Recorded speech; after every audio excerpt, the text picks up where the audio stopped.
Hello Taurus, Sun, Moon, Rising, and Venus signs. Kamusta kayo? Sana po'y nasa mabuti kayong kalagayan. Welcome back po sa Star Tarot. Kung bago kayo dito, welcome din kayo. Thank you for your support. I truly appreciate it. God bless you all. Taurus, mauna mensahe po ninyo ay expression. Sabi dito, express how you feel clearly, lovingly, and honestly without fear or judgment.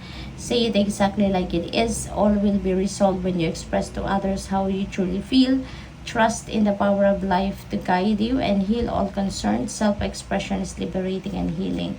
Ayan, so siguro kasi hindi kayo nagkakaroon ng lakas ng loob na ma-express ninyo kung ano yung nararamdaman ninyo or kung ano talaga yung nilalaman ng isip ninyo. Kaya ngayon, this is yung parang pinapakita sa inyo dito ng spirit, no, ng universe, kung bakit kailangan ninyo na magkaroon ng tibay na loob, no? At lakas ng loob para ma-express ninyo yung sarili ninyo, okay? We have encouragement. Your love is invaluable to the earth and to those around you, even though you may not always see the positive effect your love has on others. Trust, for it does. Each time you offer love through a loving gesture, thought, or word, you plant the seed of love. And love always generates more love. Trust and continue your loving work. Okay? So, napakaganda at napaka-inspiring. Tingnan natin kung ano pa ang mga mensahe para sa'yo dito, Taurus.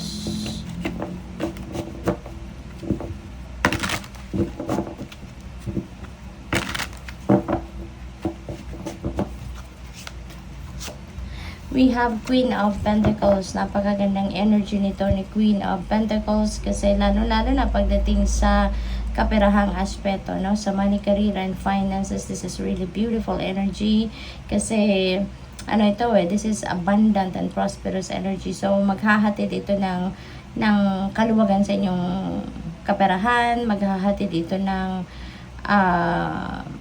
kasaganaan, no, ng energy na to. So maaaring may mga financial blessings na dadating dito sa inyo or baka may mga opportunities na dadating dito, lucrative offer, no, maaaring ganon na siyang maghahatid ng bonggang-bonggang pera sa inyo. Okay? At saka pwede rin ang iba sa inyo rito siguro, maybe isa kayong nanay, no? Maybe isa kayong nanay at nag-aalaga kayo ng inyong mga anak, hands-on kayo sa pag-aalaga ng inyong pamilya, yung ganon, no? We have 3 of Wands. Ayan. So, sa 3 of Wands, this is travel energy and at the same time, good fortune energy ito. Kaya, kung ano man ang rason ng inyong pagta-travel din, no? Parang merong swerteng dadating sa inyo dyan or merong babalutin kayo na swerte, no? Sa gagawin ninyong yan. Or saan man kayo papunta. Whether that is pag-aaral, trabaho, or, kung ano pa, pasyal, no? Siguro ang iba sa inyo. Depende sa inyong sitwasyon. But there is travel, no? For some of you rito. Pwede rin na naghihintay na kayo rito. No? Maybe naghihintay kayo ng pagbabiyahe na ninyo. Maybe you are waiting for your schedule. Maybe you are waiting for your trip na. Or you are waiting for, maybe you are waiting already for your,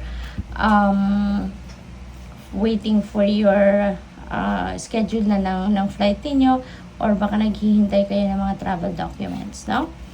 We have 9 of Pentacles. Ayan, so this is financial comfort, no? Parating na ang inyong fruit of your labor and you are going to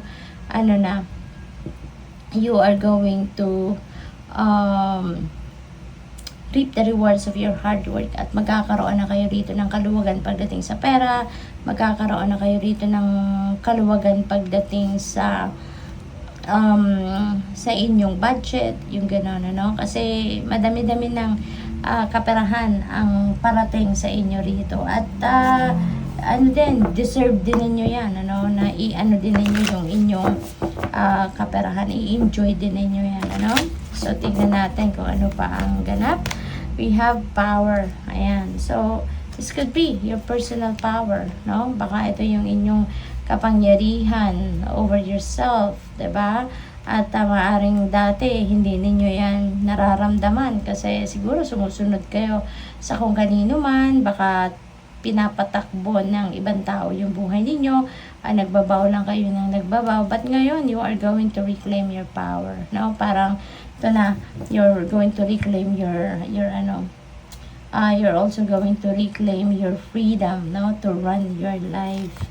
We have relaxation. Ayan, so ang iba sa inyo rito is needing some kind of relaxation. Kailangan ninyo rito na mag-isa siguro muna para makapag-relax, makapag-unat-unat, makapag-muni-muni, yung gano'n. And also, baka kailangan din ninyo rito talaga na mag-chill muna, no? All by yourself. Me time ba? No? Importante siguro na mag-me time kayo para nang sa gayon makapag-replenish kayo ng mga lost energy ninyo, yung gano'n, no?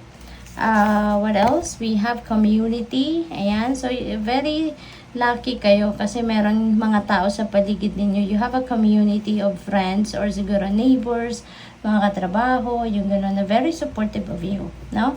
Kung ano man siguro kailangan mo sa kanila, nandiyan sila, handa silang mag-provide ng kung ano ang needs ninyo, yung gano'n ba, no? Possible then na ang iba sa inyo rito is siguro baka meron kayong invitation dito, no? Baka meron kayong invitation for social gatherings, maaaring sa community na kinabibilangan ninyo yung gaganapin. May travel, no? So, dalawa na yung travel energy ninyo, Taurus, kaya most likely ang karamihan sa inyo talaga magbabiyahe. Pwedeng international travel ito, pwedeng local. So, depende sa inyong sitwasyon, but you are definitely going to embark on a travel for whatever reason. Pero nakikita ko dito, pwedeng pasyal ito, no? Baka magtutour kayo somewhere, or pwede rin na work-related ito. Diba? So, what else? Or business-related. Planting seeds. Ayan, dito, tawag dito, spring season, no? Sa buhay ninyo, Taurus, spring season ito. So, parang ito, parang siguro ang dating nito sa inyo is bago kayo magtanim, make sure na alam muna ninyo kung ano yung klaseng bunga ang gusto ninyong i-harvest, no, pagdating ng panahon. Kaya isipin ninyo muna, figure out, no? Isipin ninyong maigi kung ano nga ba talaga ang gusto ninyo sa buhay ninyo. Ano nga ba talaga ang pinapangarap ninyong experience or ma-experience sa buhay ninyo.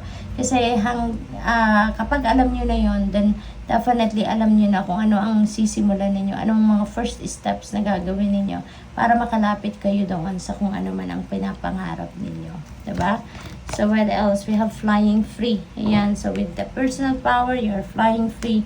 You are ready to fly high. You are ready to spread your wings and fly high. No? Taurus. Kaya, possible, no, na ang iba sa inyo rito is handa na talagang i-reclaim yung iyong freedom, i-reclaim ang iyong personal power, and you are going to fly high, no? To spread your wings and fly high freely. So, good luck sa iyo. Thank you for watching Love and Light. Namaste.